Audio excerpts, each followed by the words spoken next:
सभी विद्यार्थियों को मेरा नमस्कार। तो जैसा कि आप सभी जानते हैं कि कृति का भाग जो 2 का हमारा अध्याय था साना साना हाथ जोड़ी, उसके पार्ट का जो आधा भाग हमने पढ़ लिया था। तो शेष भाग आज हम इस वीडियो में पढ़ेंगे। तो प्रारंभ करते हैं। धुंधली चादर के हटते ही, इससे पहले का जो भाग था वो हमने कर लिया था कि लेखिका जो है वो एक अपनी यात्रा पर निकली है।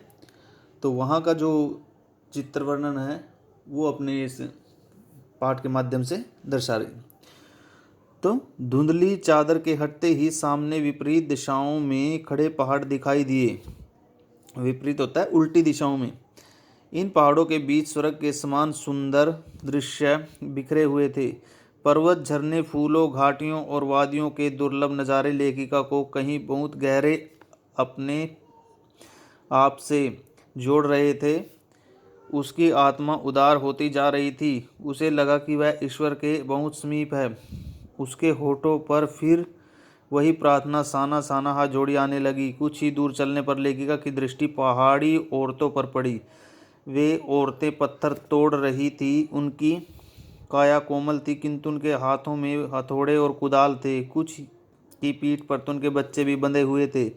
वे पूरी ताकत के साथ पत्थर तोड़ रही थी। वे उस अलौकिक सौंदर्य से निरपेक्ष अपनी आजीविका के संघर्ष में लगी हुई थी। लेखिका को एकाएक लगा मानो किसी समाधि भाव से नाचती नृत्यांगना के घुंघरू टूट गए हों। नृत्यांगना होती है नाचने वाली। स्वर्गीय सौंदर्य के बीच मौत, भूख और जिंदा रहने की लड़ाई उनके सामने थी। पूछने पर पता चला कि ये पहाड़िनें सड़क को चौड़ा करने का काम कर रही थी। यह बहुत ही खतरे से भरा हुआ कार्य है। आपको हैरानी होगी, किंतु इस काम को करने में बहुत से लोगों ने तो मौत को भी झुठला दिया है। लेखिका गहरी चिंता में डूब गई थी। उन्हें देखकर जितेंद्र नार्गे ने कहा, मैडम, ये मेरे देश की आम जनता है। इन्हें तो आप कहीं भी देख सकती हो। आप पहाड़ों की सुंदरता को देखिए, जिनको देखने के लिए आप पैसे खर्च करके आई हैं। किंतु लेखिका सोच रही थी कि मेरे देश की जनता कितना कम लेकर कितना अधिक देती है। तभी वे श्रम सुंदरियां किसी बात पर खिलखिला पड़ी। लेखिका को लगा कि खंडहर ताजमहल बन गया हो। जीप चढ़ाई चढ़ती जा रही थी कि हेयर पिन बेंड से पहले एक पड़ाव पर बहुत सारे पहाड़ी बच्चे स्कूल से लौट रहे थे। वे लिफ्ट मांग रहे थे। जितेंद्र ने बताया कि यहाँ स्कूल बस की कोई व्यवस्था नहीं है। नीचे तराई में एक स्कूल है, दूर से बच्चे वहीं पढ़ने आते हैं। ये बच्चे पढ़ते ही नहीं अपितु अपनी माताओं के साथ मवेशी चराते हैं। मवेशी होते हैं जानवर। मवेशी चराते हैं, पानी भरते हैं और लकड़ियों के गड्ढर भी उठाकर लाते हैं। अब आगे का मार्ग भी संकरा तंग हो गया था। जगह जगह चेतावनी के बोर्ड लगाए हुए थे।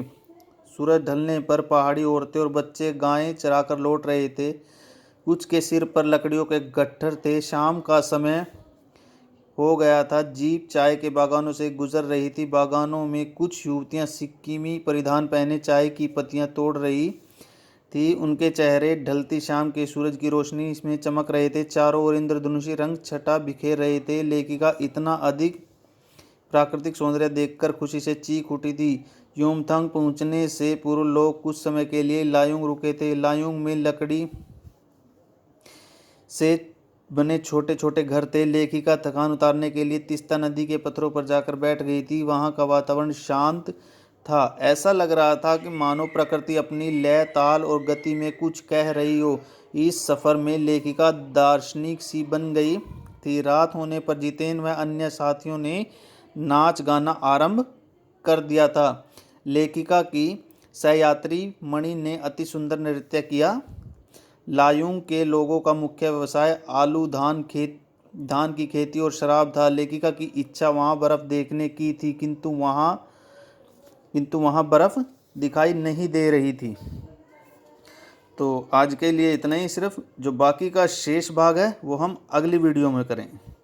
तो सभी विद्यार्थी एक बार इसको अच्छे से पढ़ेंगे। धन्यवाद।